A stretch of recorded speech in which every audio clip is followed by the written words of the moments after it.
Recently अभी एक मामला जो है टाडी प्रखंड के कुरसो नदियामी गांव में जो आया है, तो देखिए एक सोची समझी साजिश है। और ये जो है जो कट्टरपंथी जो रेडिकल लोग हैं। नमस्कार, मैं मनीष। अलीनगर विधानसभा क्षेत्र में बहुत सारे लव जिहाद का मामला देखा गया है, तो इसके बारे में अमर क्रांति जी जुड़े हैं, तो इसके बारे में राय जानना चाहूंगा। देखिए ये बात सच है कि ये केवल आपके विधानसभा क्षेत्र की बात नहीं है। ये अगर मैं देखूं तो पूरे देश के अंदर लव जिहाद का मामला बड़े पैमाने पे आ रहा है।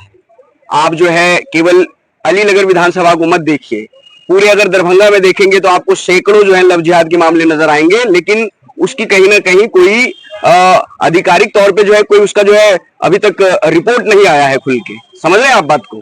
तो अलीनगर विधानसभा में ये जो मामला आप बता रहे हैं कि लगातार लव जिहाद के मामले आ रहे हैं, और रिसेंटली अभी एक मामला जो है टाडी प्रखंड के कुरसो नदियामी गांव में जो आया है, तो देखिए एक सोची समझी साजिश है।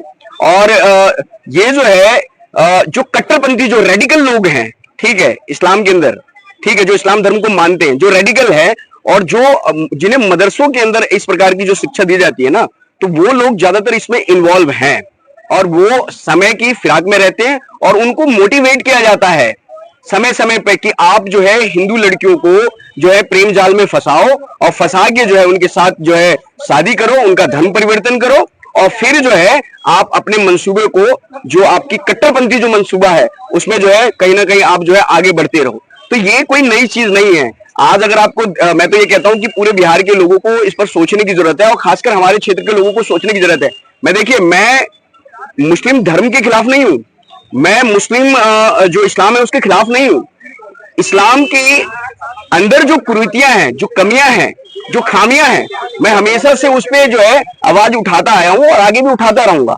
और लव जिहाद का मामला जो है ये बड़ा गंभीर विषय है और देश के अंदर ये चर्चा का विषय बना हुआ है। तो क्षेत्र में लोगों को समझना चाहिए।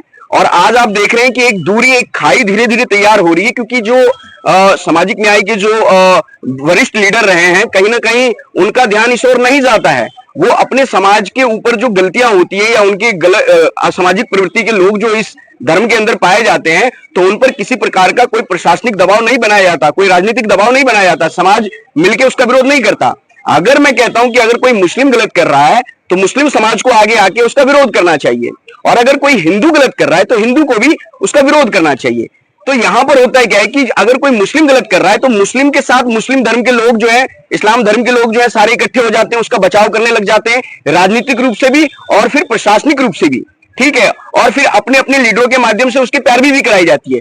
सिमिलरली कुछ चीजें जो है हिंदू धर्म में भी वहां देखने को मिलता है। तो बहुसंख्यक जो है वो इन चीजों से परेशान है, क्योंकि आपको एक स्थान पर मिलजुल के ही रहना है।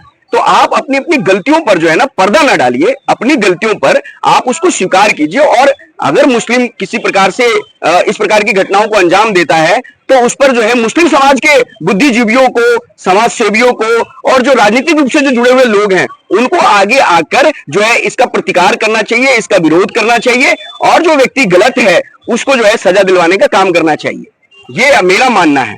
जैसे आपने बताया कि ये स्वीकार करना चाहिए गलती को, लेकिन वहां पर जो बताया जा रहा है लड़की के पिता के द्वारा उनके घर वालों की तरफ, जो उस गांव के एक मुस्लिम चौकीदार है जिनसे नाम पूछा गया उनके परिवार की तरफ से, क्योंकि लोकल चौकीदार जो होता है वो कहीं ना कहीं वहां पे लोगों को जो है परिचय करवाने के लिए होता है और उसके जो है सारा चीज जानने के लिए, लेकिन उन्होंने नाम बताने से इनकार किया है। देखिए जो गांव का जो चौकीदार होता है, ठीक है, उसे सब पता होता है, उसे गांव के हर एक घर के बारे में। उन्होंने नाम क्यों नहीं बताया? नहीं बताया, वो प्रशासनिक कुछ बातें होंगी, कुछ हमारे कोर्ट ने भी कहा है, सुप्रीम कोर्ट में है ये ऑर्डर कि आप जो है किसी का नाम जो है इस मैटर में सार्वजनिक नहीं कर सकते, ठीक है। नहीं, इस मैटर में नहीं, जब एफआईआर दर्ज हो रहा था तब उनसे पूछा गया तो उन्होंने नाम बताने से जो वहां के लोगों ने बताया है, वहां उसके परिवार के लोगों ने जो बताया है कि इनकार कर दिया गया था। हाँ, तो ये देखिए एक तो प्रतिष्ठा से जुड़ा हुआ मामला होता है। किसी भी धर्म की लड़की अगर किसी दूसरे धर्म के व्यक्ति के साथ अगर वो घर छोड़ के चले जाए, भाग जाए, तो कहीं ना कहीं परिवार की इज्जत और प्रतिष्ठा से जुड़ जाता है ये मामला। इसलिए तो अब और इसके बारे में जो है समाज को क्या संदेश देना चाहेंगे? दिन प्रतिदिन जो घटना घटित होता है, इसका जो कोई पुख्ता ना कोई कार्रवाई होता है, ना कुछ इस पर जो एक्शन लिया जाता है। देखिए, ये मामला समाज से जुड़ा हुआ मामला है, ये धर्म से जुड़ा हुआ मामला है।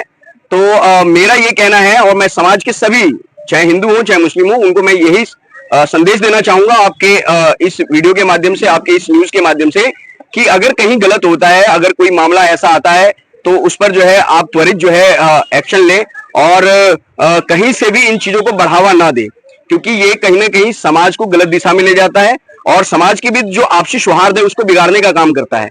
तो मैं सभी लोगों से ये विनती करूंगा कि इस प्रकार की अगर कोई घटना होती है, चाहे वो किसी मुस्लिम नवयुवक के थ्रू किया जाए या किसी हिंदू नवयुवक के थ्रू किया जाए, तो उस पर जो है लगाम लगनी चाहिए और इसकी रोकथाम होनी चाहिए और प्रशासन को भी इसके खिलाफ जो है कड़े कदम उठाने चाहिए।